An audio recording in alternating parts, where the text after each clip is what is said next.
लोक संग्रहम। भगवान कहते हैं भारत, भारत माने अर्जुन।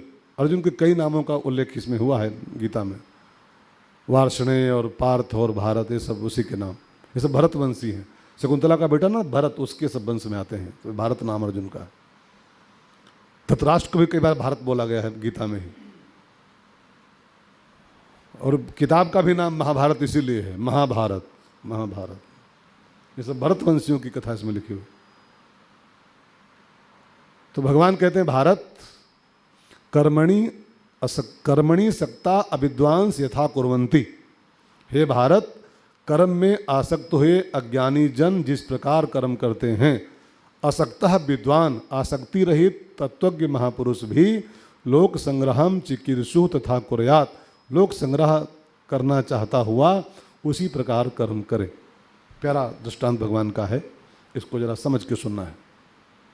मैंने आपसे कई बार सावधान करते हुए कहा है, गीता है और गीता सुनने के लिए बहुत खोपड़ी चाहिए, बहुत बड़ी खोपड़ी चाहिए।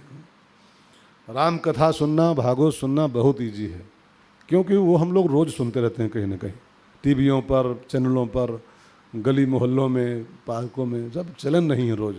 तो उसका एक एक चैप्टर, एक एक टॉपिक हमारे दिमाग में सेट है सब, कि अब ये होगा, भगवान मटकी फोड़ेंगे, अब भगवान दुपट्टा चुराएंगे, भगवान नाचेंगे, भगवान बंसी बजाएंगे। ये हमको सबको फीड है दिमाग में सब कुछ।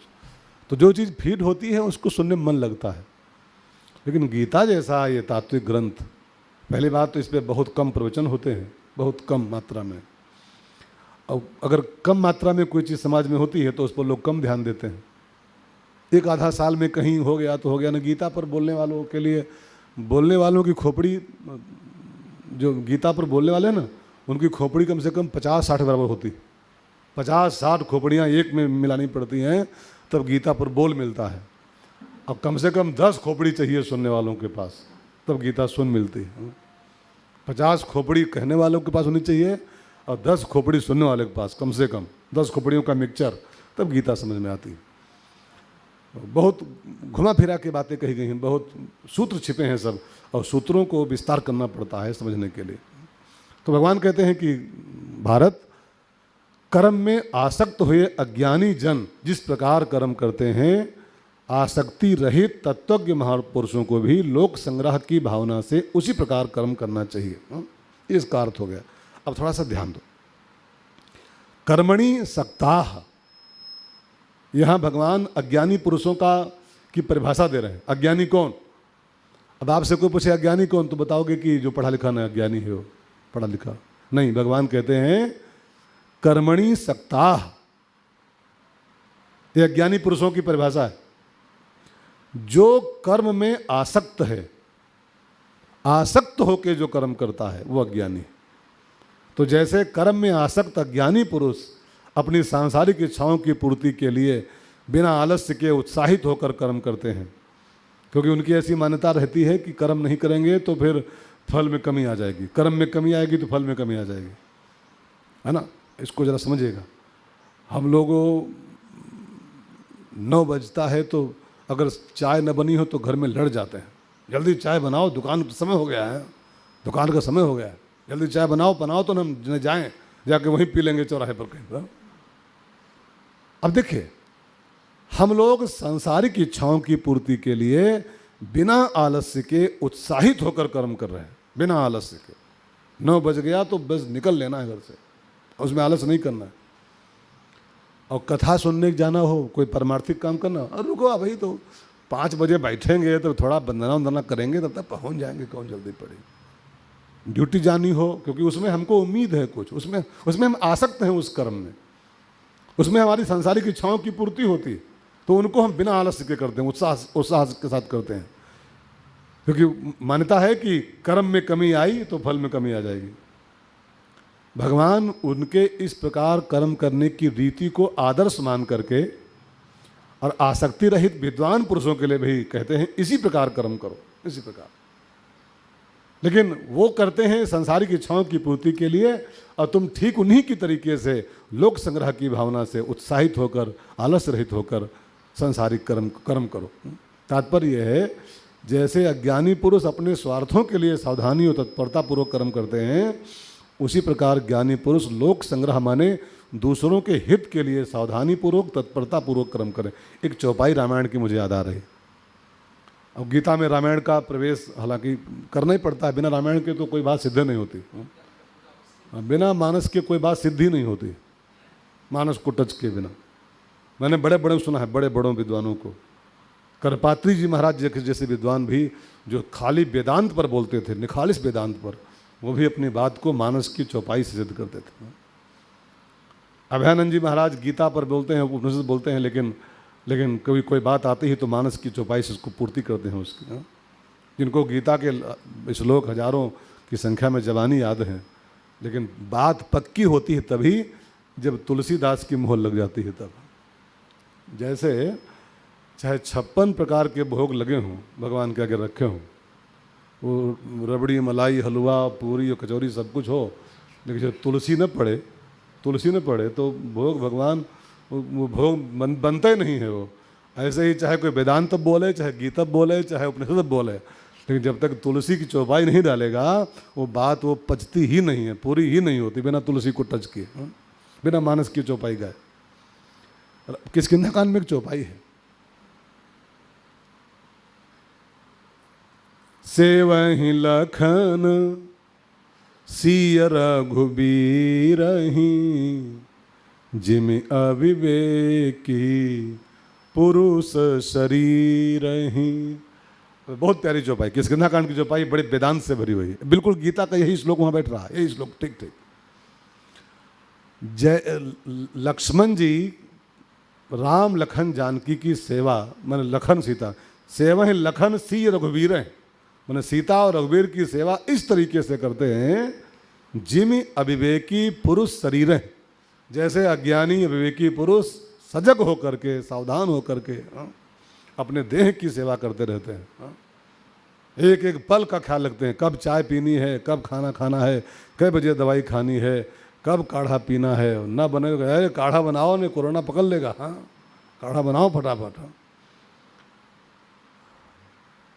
अब ये सब अविवेक है हमारा, आपका सब अविवेक है, टोटल अविवेक। इसको आप सेफ नहीं रख सकते हो। ये क्षणभंगुर शरीर है, इसको आप काढ़ा पियो चाहे काढ़े में बूढ़ जाओ, नक बोल लो मैं, हाँ? इसको बचा नहीं सकते हो, इसको जाना ही जाना, जाना ही जाना। और एक बात कहूं, जिस दिन जाना है उसी दिन जाना है इसको, उसी दिन।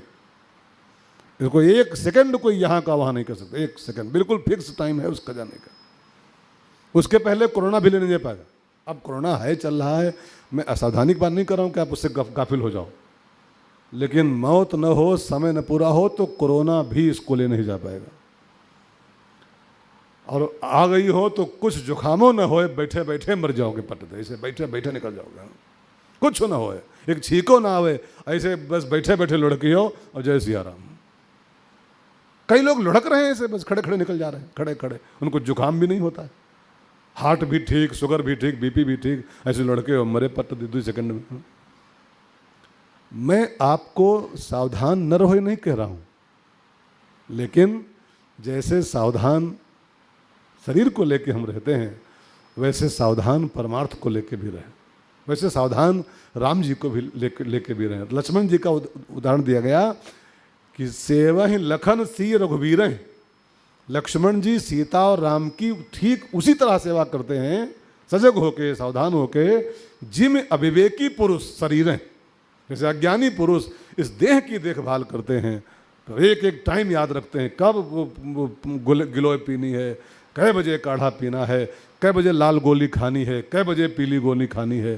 जैसे इस देह को लेके अज्ञानी पुरुष सावधान रहते हैं, सजग रहते हैं, ऐसे राम लक्ष्मण की सेवा में लक्ष्मण जी, राम जानकी की सेवा में लक्ष्मण जी सावधान रहते थे। अब देखो वहाँ यहाँ पर वही बात सेम भगवान कह रहे हैं, कृष्ण जी, कि जैसे अज्ञानी पुरुष संसारिक इच्छाओं की पूर्ति के लिए बिना आलस्य के उत्साह के साथ कर्म करते हैं, ऐसे विद्वानों को, जानकारों को, जो आसक्त नहीं है कर्मों में, फिर भी लोकहित की भावना से लोक के सामने का आदर्श प्रस्तुत करने के लिए ठीक उसी ढंग से उत्साह और आलस्य को छोड़ करके कर्म करके दिखाएं समाज को, जिससे समाज उनका अनुकरण करे तो समाज भी उस आलस को छोड़ के अच्छे अच्छे काम करे, ठीक है ना। तो भगवान ने यहाँ पर विद्वानों के लिए एक आदेश दिया है कि आप अगर अच्छा काम करोगे बिना आलस्य के तो आपको देख के लाखों लोग और करेंगे। लोक संग्रह के लिए कर्म की प्रेरणा देते रहो। तात्पर्य यह है,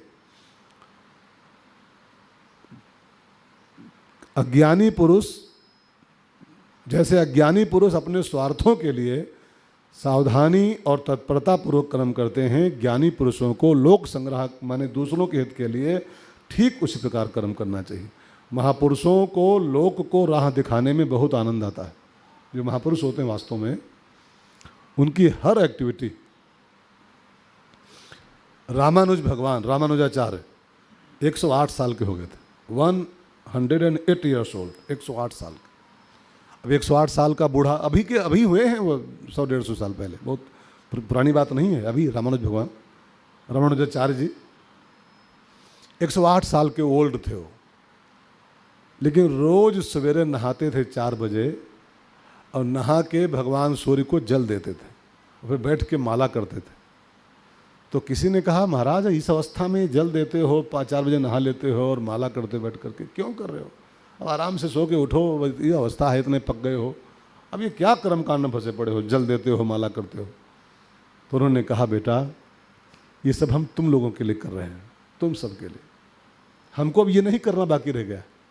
हम सन्यासी हैं, हम माला ना भी करें, हम सूर्य को अर्घ ना भी दें, हम अब 108 साल के हैं, 7 बजे सो के उठें तो कोई बहुत नुकसान नहीं है हमारा। हम 7 बजे तो सो सकते हैं, लेकिन हम क्यों उठ जाते हैं 4 बजे? हम क्यों 4 बजे नहा के सूर्य को जल देते हैं? हम क्यों माला करने बैठ जाते हैं?